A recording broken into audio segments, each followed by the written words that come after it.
Hello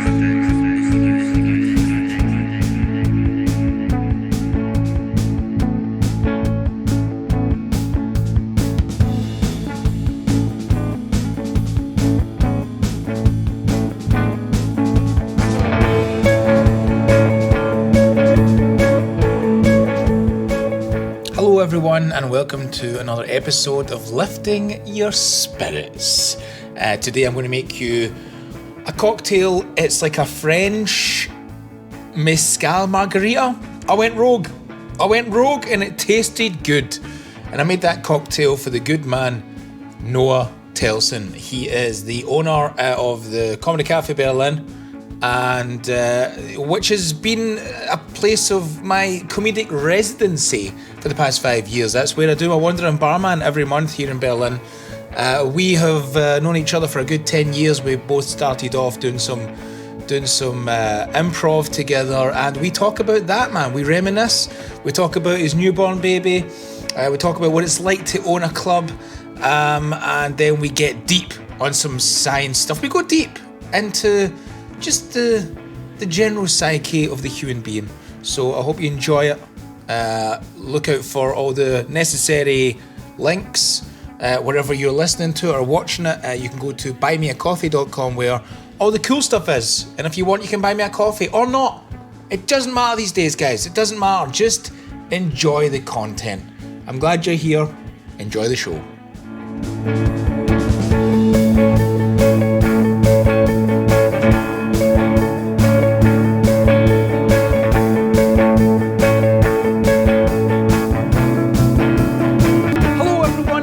To another episode of Lifting Your Spirits, where I show you how to make a cocktail, and then I take that cocktail to my friend who's waiting in the West Wing, and we're going to talk about life and all things awesome. And you're all invited, and I hope you enjoy it. Today, I'm going to make you my version of a Smoky Mezcal Margarita. So we all know the Margarita, right? It's got that beautiful salt rim, and it's got fresh lime juice, and then it's got your tequila. In this case, we're going to use some Mezcal to make it smoky. And then I'm going to give it an extra kick with some homemade pepper tincture. It's going to be great. It's going to be beautiful. I'm going to show you all this. I'm going to show you how to make it, and you can impress your friends. The first thing that we need is our Mezcal. So we need 60 mils. The next thing is our limes. We need about 30 mils. At this stage, we'll be looking to add our triple sec, but I'm going to kind of recreate a triple sec using Lillet and some Benedictina, right? So what I want to do is I want to just put 10 mils of each of these in my drink, okay? Let's deal with the salt. So I have got a spicy salt here from Chili Punk Berlin. Rim the top of the glass with a little bit of lime. Look at that, it was wonderful. Really, really simple, really, really effective. The last thing that I want to put in here is a little pepper tincture. This is made with rose peppercorns. You just want to add a tiny bit, just like that. It's time to shake this up, and you know what that means. Using good ice, man. Using good ice. Loads of ice. Don't be shy on your ice. Always give it a little taste. You have to. Aye! Okay, so let's go and give this to my guest who's waiting in the West Wings. Guys, what can I say? This guy owns the Comedy Cafe in Berlin, my residency for the Wandering Barman for the past 5 years. We first met each other doing improv. It's only Noah fucking Telson, everyone. Oh my goodness. Hi everybody. Thank you, Chris.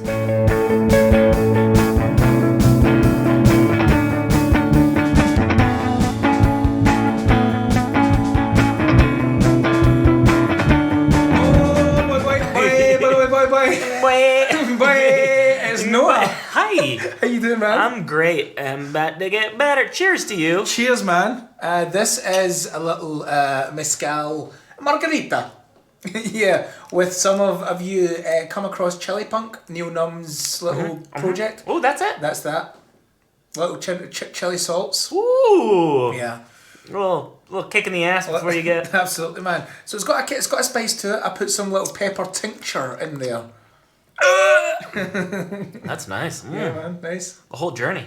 It is. Well, it's weird. It's Mexico / French.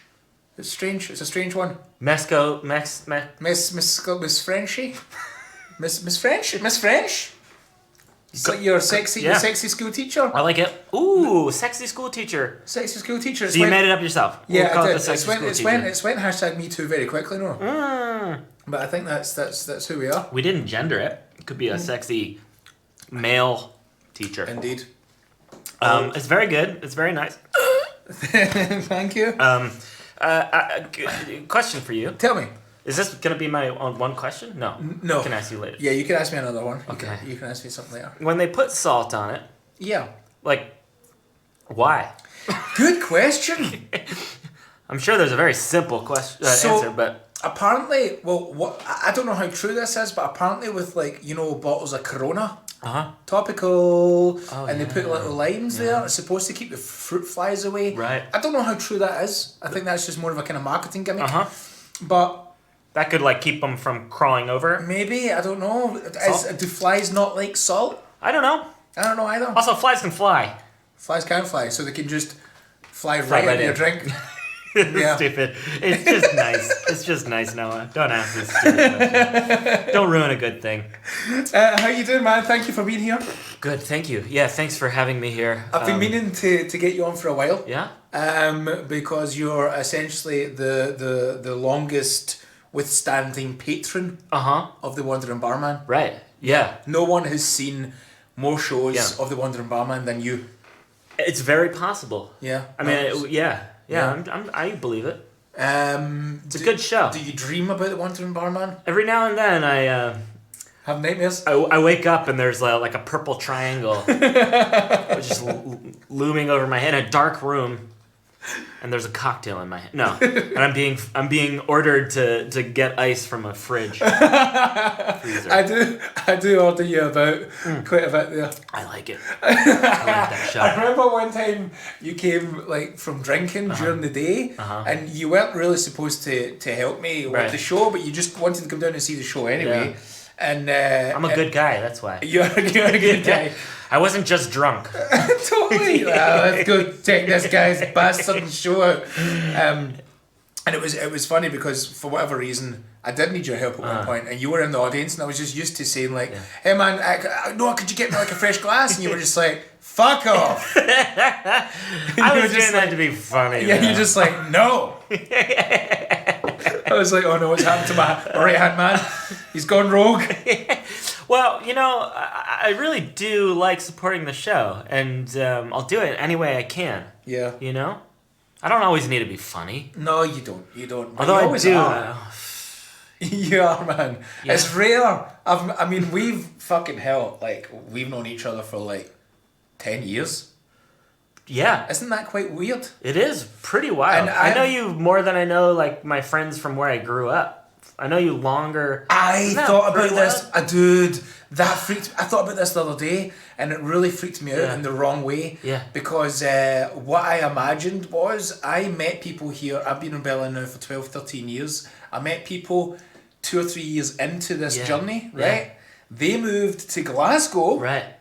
And I'm thinking there's going to be a day where that kind of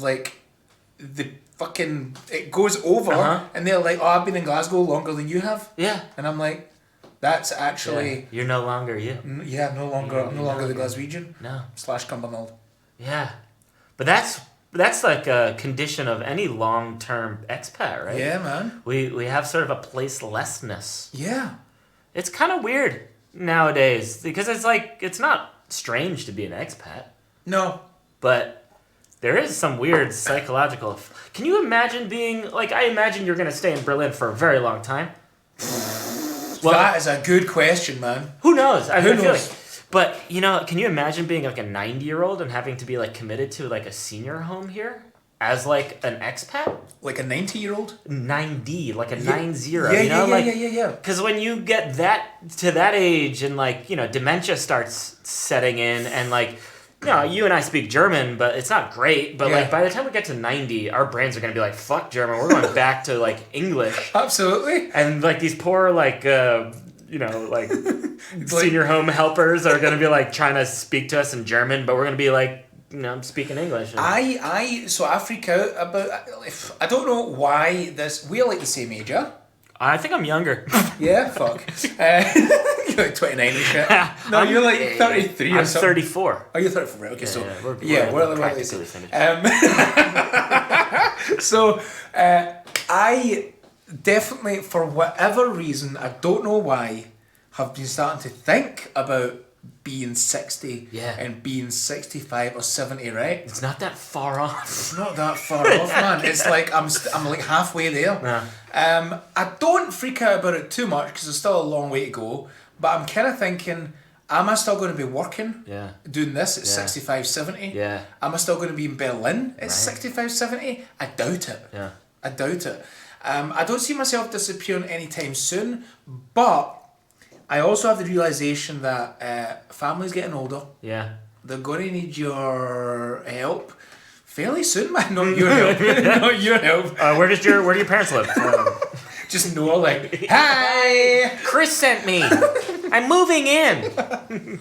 So no, I get it. Yeah. It's definitely something that I've been thinking about a lot more lately. Pension, for example. Can I dip into a pension? Yeah. Am I going to be like 65, 70 years old, like hustling, like still doing shows at the Comedy Cafe? Well, it depends if I'm still around. That's true. Yeah. I mean, maybe it could be something else, and I'm just that demented person walking up with cocktail glasses and like tequila, going, "But I'm here for the show." Yeah, and like the people who are there at that time are like, "Yeah, it's Chris. Yes, it's Chris. He does this every Friday. Yeah, he calls himself the Wandering Barman. It's weird. Yeah.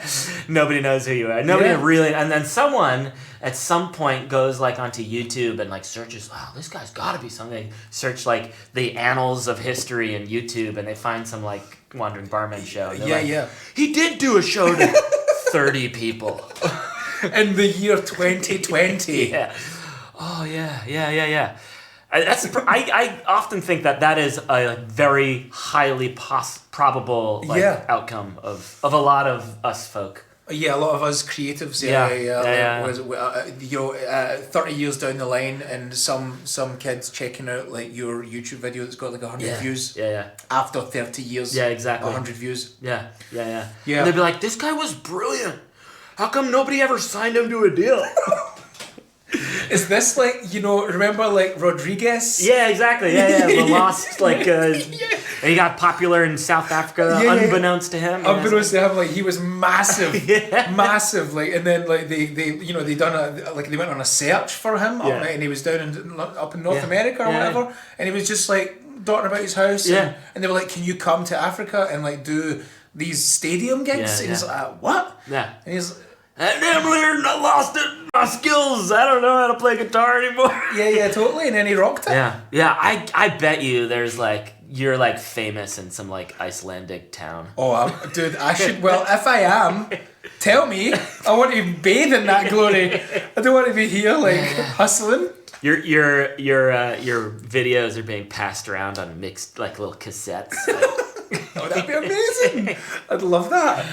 All those inbreds up in Iceland. No offense. You lost them now. You were this close. You lost them now. Oh man, yeah. Nothing like taking a shit on someone who's never done anything to you except supported you, passed around your mixtape for free. Oh Jesus, I wonder if I sometimes wonder that as well. Yeah. Like Netflix picks you up when you're like 65. Yeah. And they're like, but the documentary isn't necessarily about your success. Yeah. It's about how you weren't successful. Yeah, exactly. I mean, I guess I can take that. Yeah, I can take that. Let me do it. Yeah, totally. Especially for us as comedians, like our measure of success is like. Not necessarily like how many people come to a show. I don't think, you can correct me you feel differently, but I don't think so. No. it's usually about how funny I am. Yeah, You know, yeah. like, I want to be measured by how funny I am. You know, like I definitely measure the laughs. Yeah. More than Quality of the laugh. More than the people. Yeah. Is fame something that you has ever been on your radar? Like kind of. if it comes, it comes. You know. Yeah, but it's nothing you would ever chase. No, I don't think so. Not anymore. I think it probably like at 18, 19, I was probably a little bit more thirsty for some fame. But now I'm like mature, dude.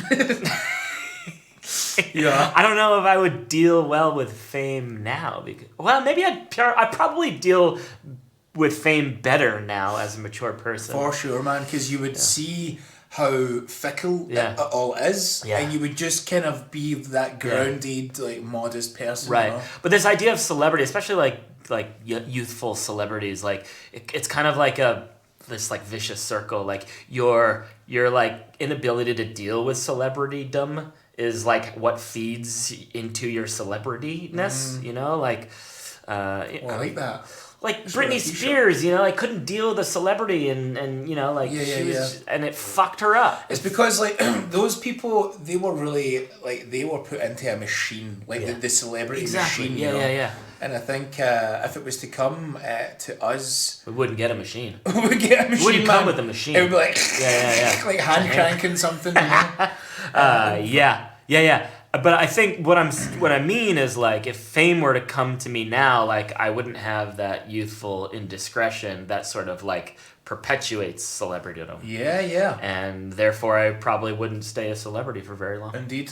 The vicious circle that is. Yeah. It would spit me out. I'd be like, you know, the 15 minutes of fame. Yeah. See, I'm actually quite happy with the 15 minutes of fame because I really think that we've got that. For me, 15 minutes of fame is like a kind of like longevity in this modern age. Because, whoa, that's fucked up, dude. Because I think like what you just said fucking broke my mind, dude.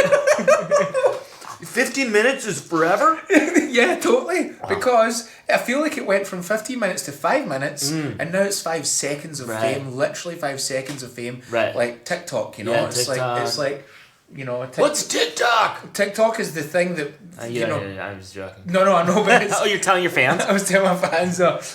It's the thing that you know. People can't pay attention to for more than a sentence. Yeah. You know, like, it's just broken up stuff. Hey, you want to make a cocktail? Yeah.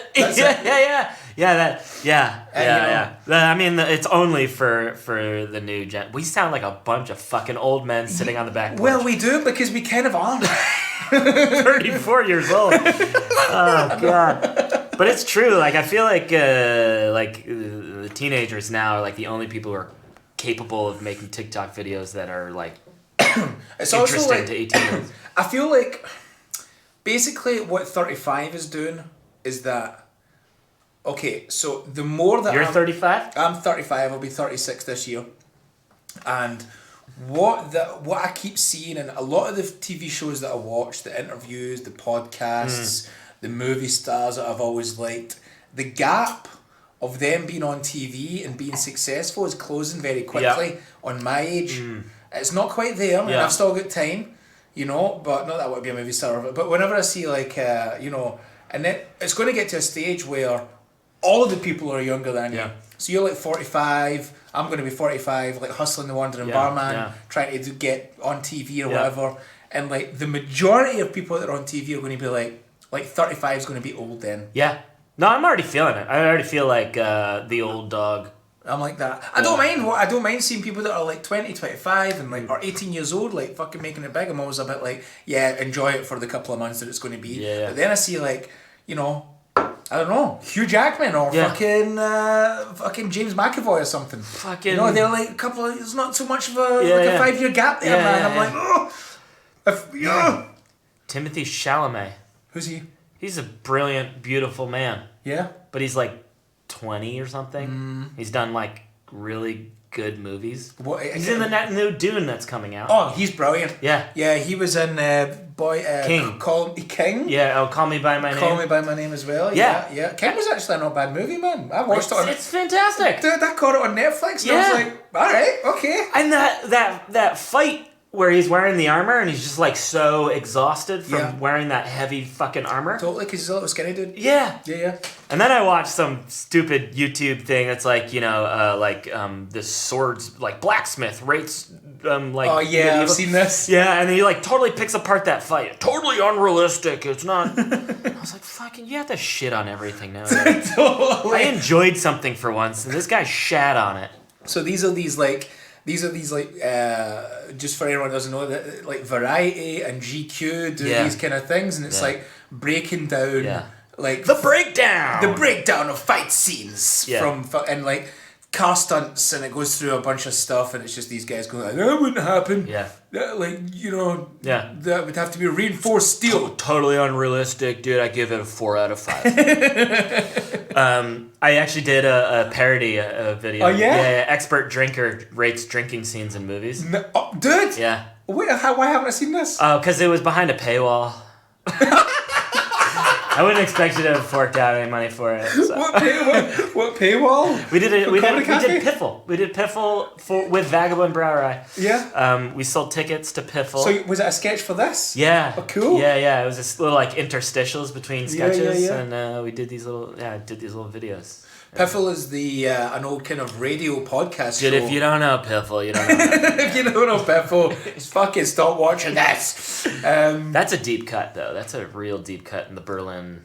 If I can toot my own horn. Yeah, what, like... It was like the original comedy podcast that actually like had some fucking production value to it. I'm just gonna say It was massive production value. I was talking to Josh, your brother, about Fuck it like last month, and he was like, we were just talking about how mental it was, the production value of that, like how long it would take him to set up and how long it would take you guys to edit it, and you would have to write it as well. Yeah, we wrote the whole fucking thing, but Josh like on top of all the writing, but Josh like figured out all this tech stuff like immediately. I mean, it's sort of his wheelhouse, his bread and butter, but props to him for doing that. I think if we had done what we did with Piffle like nowadays, like it would be a lot more successful. I just feel like we were just like way too ahead of our time. Everybody should go to piffleradio.com. Piffleradio.com. Listen to all the episodes. Me and Jono from Crazy Bastard Sauce, we were on one, and that was a hoot. That was a really good episode. It was a really good episode. Film. Yeah, it was film. Say film. Film. Yeah, I love that. Love that. I was on a show once. Actually, it was your live stream that you did. Yeah. And you had said, oh God, I wrote it down because I was like, this is so funny in the Scottish accent. It was like, nutty. It was like a nutty sour or something. Okay. It was like, oh God, I gotta remember what it was. Do you remember what it was? No, I don't. It was like a nutty sour. I was It sounded so good. Oh my God, I'm fucking cracking up here. So like I was describing a cocktail, yeah? Yeah, you were describing a nutty cocktail sour. Right, okay. Oh, Frangelico. Would have been the Frangelico sour. Yeah. A nutty Frangelico sour. I was dying. My wife was in the other room. She's like, "What's going on in there?" I was like, "I'm dying." Oh man, classic. Okay, man. So, right. Listen. So, on that note. By the way. Oh, he's 15 minutes, man. Gone. Dude, record? I think so. You or Neil Numb. Yeah, you are kind of on the same level. So, on that note, you have and are co-owner of the Comedy Cafe Berlin. Yeah. It's your space, man. It's your thing. You're a comedy club owner. Yeah. What's how did it come about, man? How did you what made you go down there? What's it like being a comedy club owner? Is it as rock and roll as it sounds? Born at the right time, dude. Born at the right time. No, it is a little bit like that. It was just like sort of things falling into place at the right time, at the right moment. I think especially in the history of English language comedy in Berlin. At that time, there was nothing really like Comedy Cafe Berlin. No. There was not really like a home. So for the folks who don't know, you and I did improv. Yes, about 10 years ago. Yeah. This is going to be how we met. Yeah. This is long-winded. This is a long-winded response, but maybe we have time. We do. We've got loads of time, man. And people are interested. So this is our origin story. I met you. How we became. I think I met you at Comedy Sports auditions. Yes, you did. And Comedy Sports short form comedy show. How a lot of people in this city got started. From that generation. From that generation, and how we all kind of started doing comedy, doing improv. You know, I'd never really done anything like that before. Never really done any theatre stuff. And then from there, that gave me, you know, the cojones. To take it to start stand doing up. like stand up.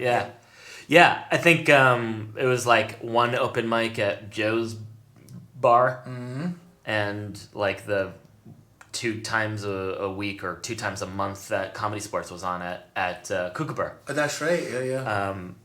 But yeah, so we got started there. I continued doing improv. Yeah. I started delving into other factions of improv, long form specifically. Yeah, you went Whole hog. You went whole hog. You went proper geek. Yeah, I geeked out a Which little is bit. brilliant. I love geeking out. Totally geeking. Yeah. And we realized that there wasn't really like a home for the stuff that we wanted to do, especially in the context of German improv. German improv at that time was largely like real schlocky, like theater sports stuff. Something I really didn't want to intersect with. I wanted like a dingy basement where we could like just pack it full of people and like make fun of people. Yeah. You know, nice. like Hey, do fun scenes and totally, stuff. man.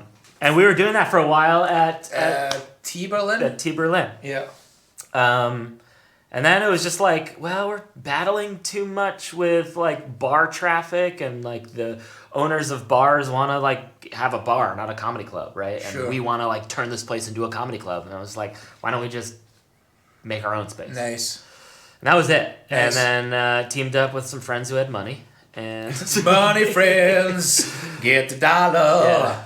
I mean, it's oversimplified, but that's pretty much what happened. They were interested, and we just hunkered down. Yeah, it's man, it really has went from strength to strength, man. It's great to have a place where it can all happen, man, you know what I mean? Yeah. I think at the beginning, would I be right in saying that it was like, I mean, it still is comedy for everything. It seems to have went more in the improv direction over the past year or two.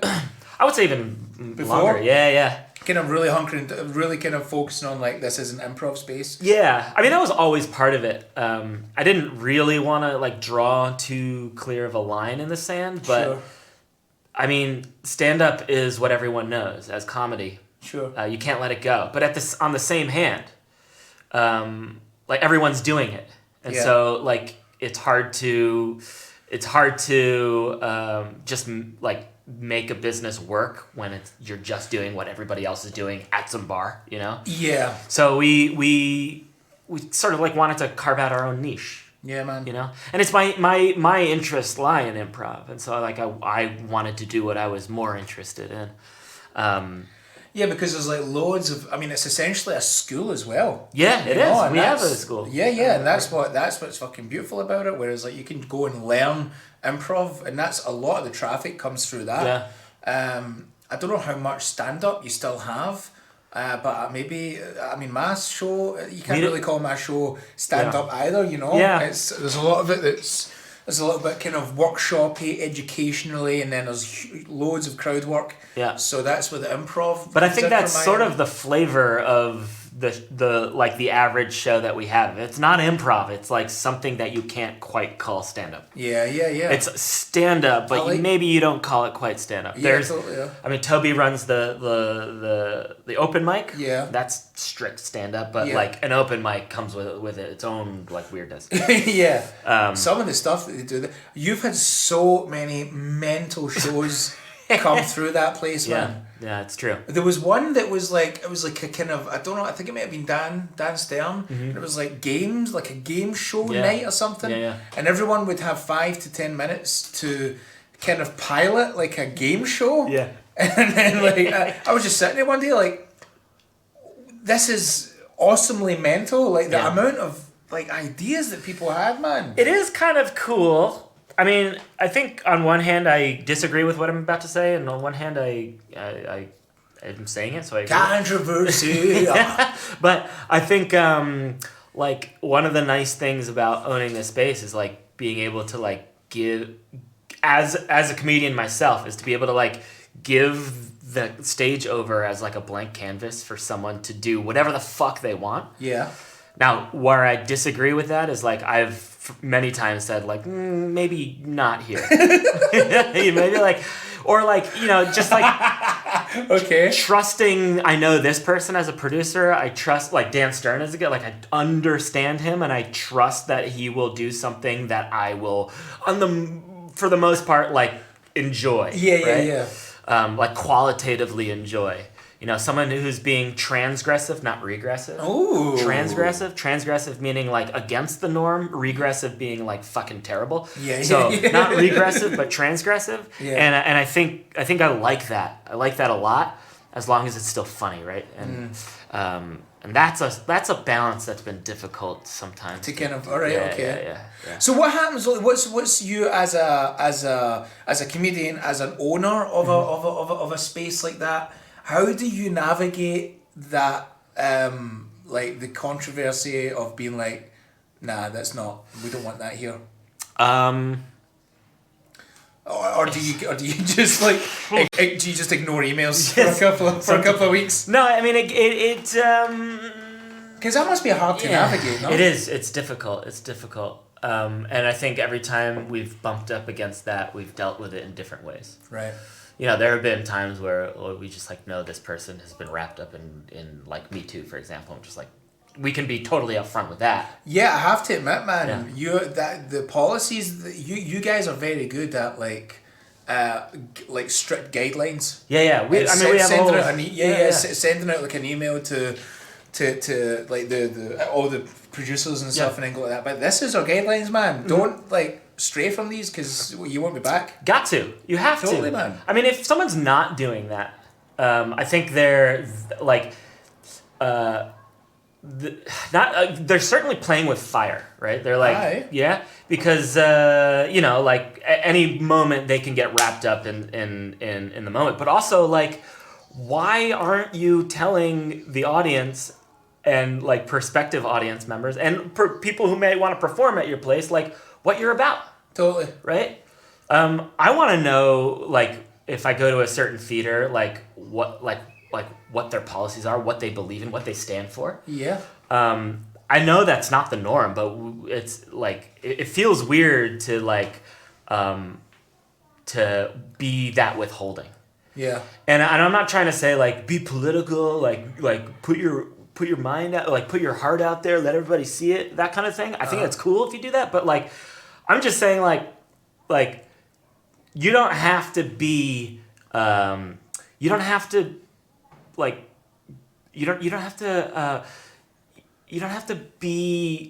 to push against or cause any riffles or wrinkles by telling people that you're like against Nazis, right? Sure, man. I mean, Jesus. Right? I mean? It's like a very low bar to jump over. And it's so weird that you have to tell people that. Yeah, that. I mean, that's like a stupid example I just came up with right now because hopefully everybody's against it. But not everyone is, man. That's the weird place that we find ourselves in these days, man. People still do, like, grope women and sexually assault and like say weird, use weird language that just isn't acceptable in your place. You know what I mean? And like drug use and all that, man. People are idiots, man. Like the masses are generally, you know, idiots, and they do need to be told, even in that respect. Yeah. Which is very sad. Yeah. But at least when it's done, then you know that absolutely you've got that clientele that you're. Oh boy, this idea that the audience is always right. Is that a thing? Yeah, I know. Holy shit! No, man, no. I don't know. Yeah, no, because audience is not always right. No. You have to kind of. It's up to the comedian to take that audience on a journey. Yeah. And to be honest, man, that is really representative of any form of comedy, stand up, or if we do shows that isn't quite stand up or straight up improv. Yeah. You got to take that audience on a journey. They can trust you and they believe in you, and then they're going to have a good time, man. You start fucking just throwing about some harsh language and unfairness and stuff, Yeah. You've totally lost them, and then I don't know, man. And then they say, "Oh, that's bullshit." They call you out on it. Is that then them being right? Is that them being correct? I mean, every instance is probably needs to be It's totally true. seen on its own. But I mean, as an audience, you are no longer like individualized. You are like part of this mob, basically, right? Yeah, and like totally. this idea that laughter is contagious. You might be listening to what like someone is saying, and the laughter starts happening, ha ha ha ha ha, and then you realize what that person's actually saying. You're like, wow, this person's a fucking asshole. Why was I laughing at all that stuff? Yeah. Weird. That is weird how it can like take you on that. Yeah. That journey actually. Yeah, I've never really thought about that. I mean, I'm sure it happens a little bit more gradually than that. But, like, think about all the comedians who've been sort of, rightfully so called out for all their despicable behavior. Indeed. And then you look at, like Louis C.K. is a good example. Everyone, I don't think anybody was really surprised when like all this stuff came out about how terrible. And the industry, at least, in their circles, yeah. Yeah, nobody was really. Oops. Yeah, that's so good. And then you go back and look at his material, and you're like, yeah, of course. Yeah, man. Of course. And we're all like thinking about, wow, but it was so funny. Why was it so funny? It was honest. Oh, is honesty funny? Yeah, sometimes honesty is funny, but like, listen to what he's actually fucking saying. He's a predator. Yeah, man. He's like, and then you're like, wow, okay, that's powerful stuff. You can just take a group of people on a ride. Yeah, for sure. And then they're just. And then maybe. You know what I also don't sorry. No, do it. Like I loved Louis C.K. Yeah. I love Louis, but I also like have no problem never listening to his stuff again. Yeah. I also have no problem being like, no, he's an asshole. Yeah. Why are people like so set their roots down? Yeah, it's they've invested something in something, and they've invested time or love and passion and like. Yeah. They just like cut the cord. To cut the cord and be like that. No, it's kind of. It says a lot about their own character and their own ego to be like that. Well, I stand by some of the things that he said because maybe they feel self-guilt about actually having laughed at one point and they can't let that go. Yeah. It's this... People are too precious. People are too proud as well. Proud and precious. Proud and precious. Maybe proud. Hey, proud and precious. Could we get t-shirts made up of that? It's like a Pride and Prejudice. Pride and Precious. It's just, I don't know. It's too close to Proud Boys, and I don't want Proud Boys. Yeah, totally. But to be honest, in this kind of and as you said, quite rightly so, kind of sometimes overly sensitive world, there's that age-old question of like, do you stop listening to the artist because of their behaviour? Do you stop listening to Michael Jackson? Do you never dance to fucking Billie Jean when it comes on the dance floor? Because that, do I never listen to a Doors song? Jim Morrison was a bit of a sexual predator. Fucking Mick Jagger used to sleep with 14, 15-year-old girls back in the 70s, so do I never listen to... So it's just also, it's like, where do you draw the line? There should be a line drawn, quite frankly. It should be like, banish them from the Garden of Eden that we kind of pretend that we're creating for ourselves. Yeah, Lucy will be all right. He'll be all right with the amount of wealth that he's amassed. Yeah. And apparently he was over in France last year doing a comedy show. He was supposed to come to Berlin. Oh, was he? And then he just cancelled. I think I remember something like that. Yeah. There was not a lot of good vibes going about, and he went, "No, I'm not coming to Berlin." No, I think he did come. No, the pandemic happened. Oh, of course, right. Okay. I think that's what happened. Right. Okay. I don't know. I wasn't paying too close attention. No, totally. Yeah. Yeah. Anyway, it's a minefield out there, man. It's a minefield. But yeah, people are tricky. People are fickle and tricky. Yeah, man. Little individuals not knowing what the hell's going on. They don't know whether to stand up for their rights or sit down. Yeah. It's a weird time. We went there. We went there, man. We threw a little rock at the beehive. So, listen, man, this is the kind of part of the show where I start to kind of ask you some wee questions that I ask all my guests. Okay. And one of them, for some strange reason, is I'm quite fascinated with any scientific facts or theories that you are interested in. Yeah. Is there anything that spring to mind? Oh, absolutely. I think one of the ones that because I knew this was coming. Yeah. I thought about this because I this one blew my mind as a teenager. Okay, tell. That if there was the ability to shrink your body, this is theory, and I've not done any of the research to I love it because that is such a... That's what everyone says. They're like, I don't know how much research I've done on this, but I wasn't expecting a paper or anything, but like, you just let me know. Next time I'll bring a write an essay, sheet, please, come on. If we were able to shrink our bodies, right, to, I don't know, the size of a... What's that? Garbanzo bean? A garbanzo bean, I like it. Let's do it.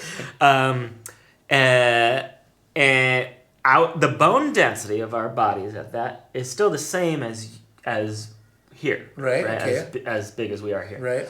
So that we could withstand, like, if you were that small and you were to jump from there. Yeah, you could withstand.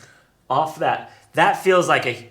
Maybe I should do it for you. Yeah. If you were this small and you were to jump off the table, right? Yeah. That you would survive that as easily as you would survive it as if you were this big and jumping off. Is that right? Yeah, because gravity and bone density are constant.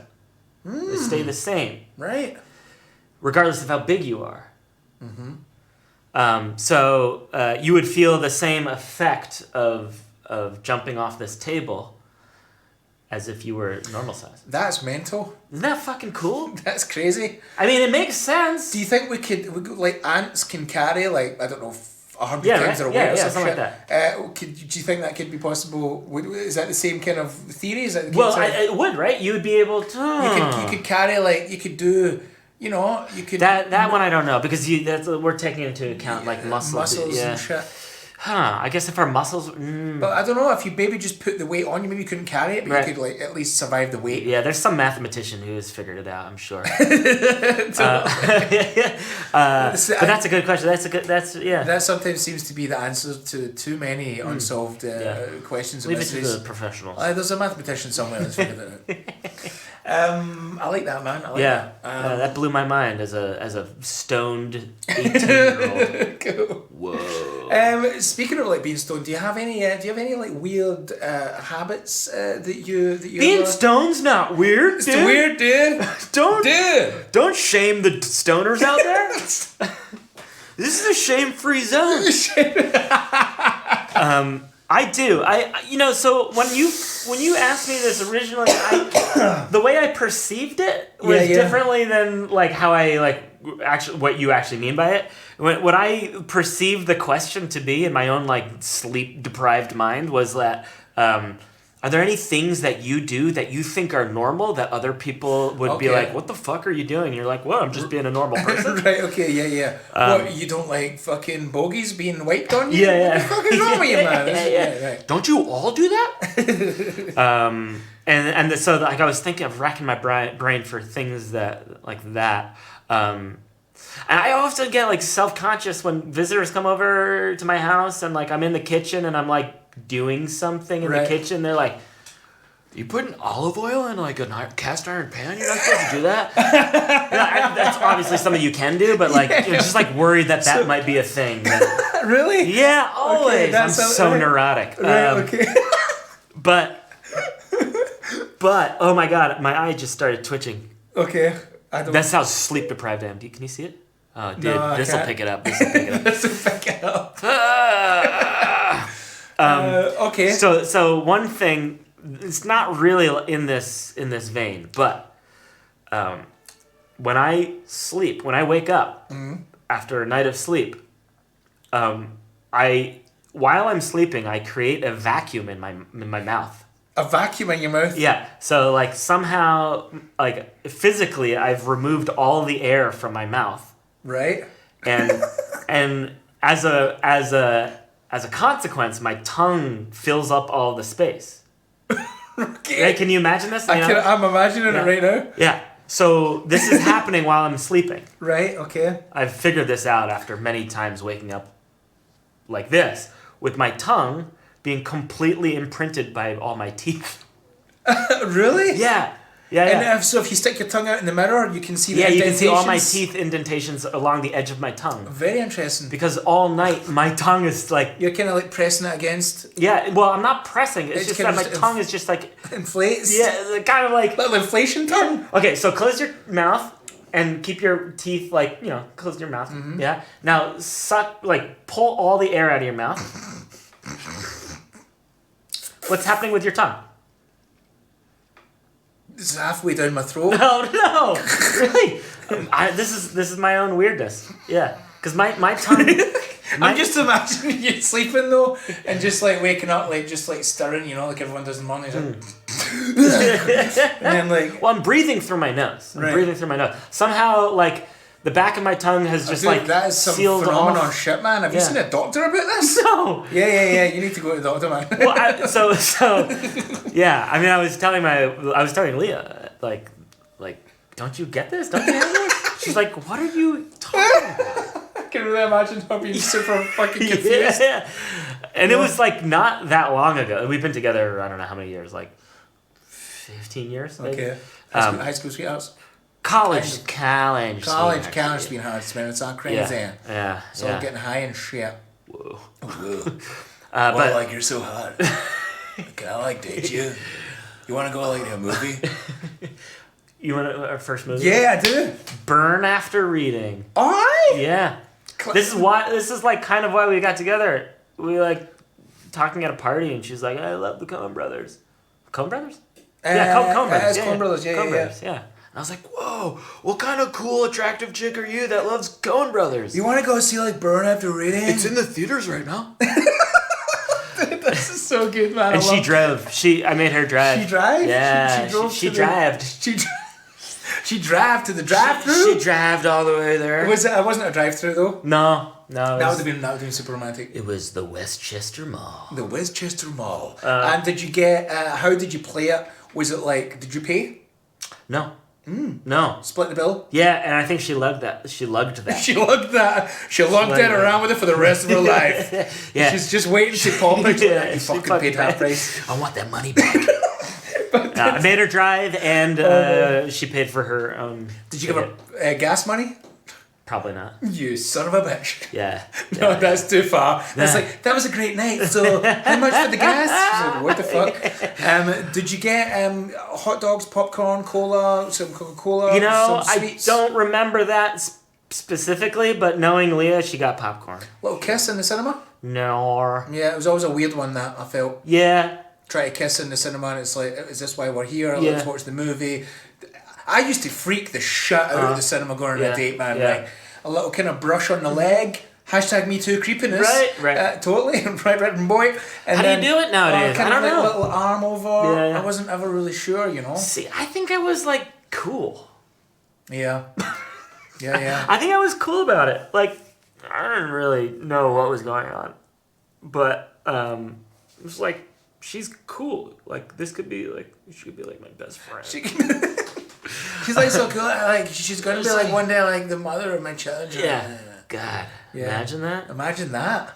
Yeah, we talked about this. Yeah. We have a kid now. Yeah, you're like three, nearly 4 month old. Yeah, dude. No wonder your eyes twitching because you're tired. So tired. But you said something really interesting to me that I did want to touch on. Well, we've got time. Which fascinates me because everyone knows tuning in, including yourself. They know my views on children, people having children and stuff, which is all fine and hunky-dory. But it always fascinates me anyway when people have kids and they have this like, I always think that things would change cosmically for you and it's just like, whoa, the stars have aligned, everything's fucking thing. But you mentioned earlier on something like the difference between like just this primalness and then this kind of stepping back into the social world. Yeah, I mean, we can't escape that sort of monkey brain that's just at the core of our being. Yeah. Because like when you have kids, like even the desire to have children is like against all like rational thought, right? Mm-hmm. To some degree. I mean, you have a great stand-up bit about how it's like, what is it, 50,000 euros or something every year? A child costs from the ages of 0 to like 16 in Northern Europe, 250,000. Right. Yeah. So like if you were to like just that alone as like a reason not to have kids, it's enough a reason not to have kids. You need that money. Yeah. It's more money than I think I've ever made in my life. Right? Yeah. But like still, people fucking recreating. Procreating themselves. Recreating that night at the cinema. But there is that primal thing that just kind of takes over and just like, let's have children. Yeah. And so when you look like we look at our son now, and it's like you look into his eyes and you're like, this is my progeny. Go forth and prosper. You know, like you want this thing to be like go, yeah. You want it to be spread my seed. Yeah. It's so weird. And then you're like, you take a step back and you're like, fucking God, like what have we done? What have we done? Yeah. But I love him so much, and he's beautiful. He's that's society. So sweet, that's and I want to fucking strangle myself. That's like society messing with your head, though, man. Yeah. It's weird how society always kind of drags you back from like your feelings. I guess that's why fucking anxiety exists. If you could just let go, and just be like, this is what I want to do. This is who I want to be, and this is what I want to say. And then it's like, you're caught. And you don't trust yourself because maybe it's the wrong thing to do. Right. Or maybe the wrong thing to say. And no one really fucking gives a shit. I know. It's just that... Actually, that's the problem. Too many people do give a shit and you just tune in to them too much. Yeah. People have to re-centralise, do your thing, do what makes you happy, and everything else will fall into place. Totally. But at the same time, I think part of the anxiety comes from like really seriously questioning whether what you're doing is right, because there is no moral compass anymore. Yeah. Like if you listen to society, they're going to tell you one thing, and if you like actually take a step back and analyze what you're doing, maybe you'll find out that what society's telling you is actually like bullshit. Yeah. Right? Absolutely. But you can't make that decision in a split second. Not that you have to, but also like that's of course all that tug and war is creating anxiety. Yeah, man. Because so often society's got some fucked up shit to say. That's just, like not right. Yeah. Absolutely. But at some point, some of the things they are saying is right. You know, like racism. Fucking wrong. Yeah. And listen to society when they're telling you that you're being a sexist piece of shit or a racist piece of shit. Accept that shit. Don't cry and foul and say, well, I don't have freedom of expression and all that bullshit. Just shut up and listen and learn. Totally, man. Totally. I totally, absolutely hear you on that, man. That is absolutely well said. So on that note, just one last thing. Bringing it back to me. Bring it back to me. Hello. Hi. You get to that one. Right. All my guests get to ask me one question. Yeah. It can be whatever you want. I don't know what it is prior. What? What do you love about yourself? Oh. Well, you can't really say anything without it coming across like a total douchebag. But I'm giving you the me space. That kind of moment to do it. Giving you a judgment-free zone, dude. This voice, man, it's fucking brilliant. Fucking just chill and embrace it.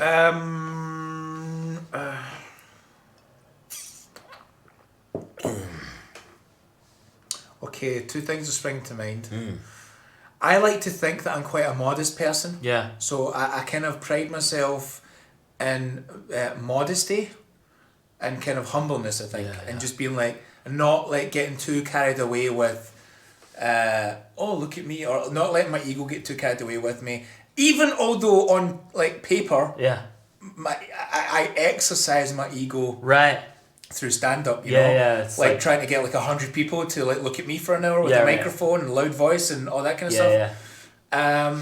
But I also kind of pride myself a little bit. I think that humbleness and the modesty comes from me looking inward a lot and trying to change the things that I don't like about myself. Yeah, I did. That have been completely and utterly 100% influenced and socialized from an early young age.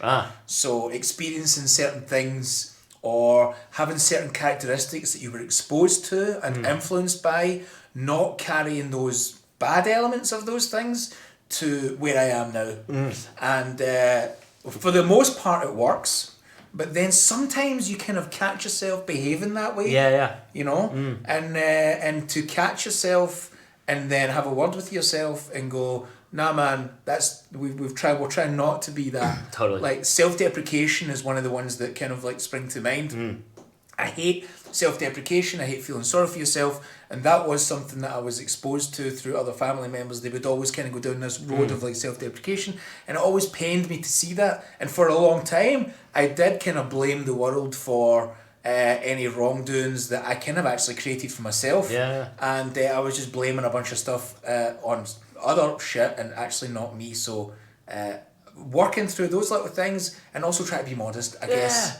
Yeah. But if that sounds wanky, I'm sorry. No, but I think that's the honest truth. Yeah. That's good. I like that a lot. I think this ability to improve yourself is so vastly important and missing in so much of damaged folk. Totally, man. Absolutely, man. Yeah. Just kind of, You got to listen to yourself. You gotta listen to yourself. Actually, speaking of listening to yourself, is exactly the seed for that question.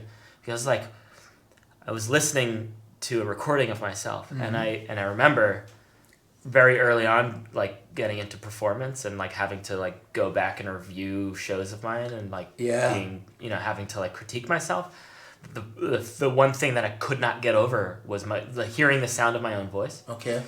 And I've absolutely 100% flipped on that. Oh yeah. I love hearing that. Do you? Yeah. And I don't mean that in a fucking wanky way. Yeah. Okay. I mean that in there was an exciting moment in a show that I did, and I just want to like go back and relive that moment. Okay. And I can't wait to hear me saying those things. Was it recorded? Yeah. If there's a recording example. Yeah. Do you record all your stuff? Anything that you do A on lot stage? of the stuff that we were, a lot of stuff we've recorded. Not in recent years, but because it's just gotten too much. But I perform too much. Yeah, exactly. But that's kind of true in a way. Yeah. You're performing sometimes fucking 4, 5, 6 times a week. I don't have enough like Google Cloud storage. Yeah, totally. Do you by any chance have any of the old comedy sports stuff that we done together anywhere? Yeah, I could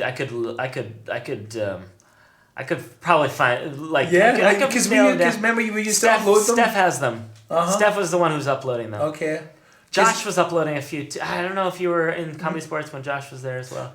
Yeah, I was. Yeah. But there's a couple of clips that I remember of us performing, and if we could get that, give these guys a link to it. Oh yeah.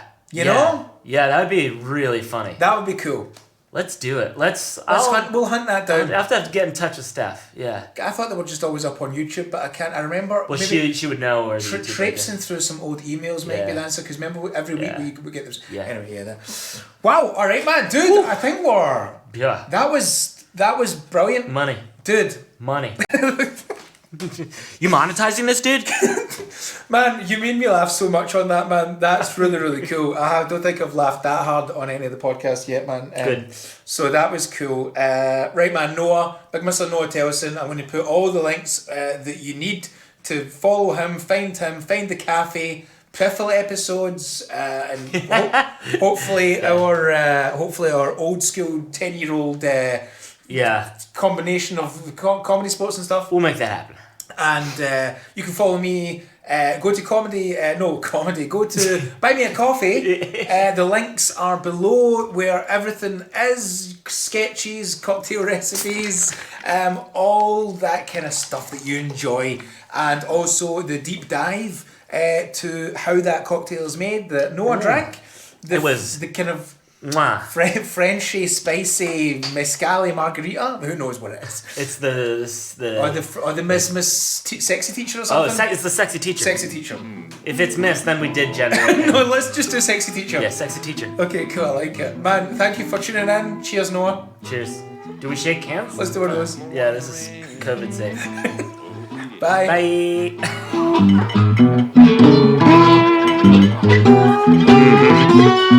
But excuse me, where can I get myself a drink?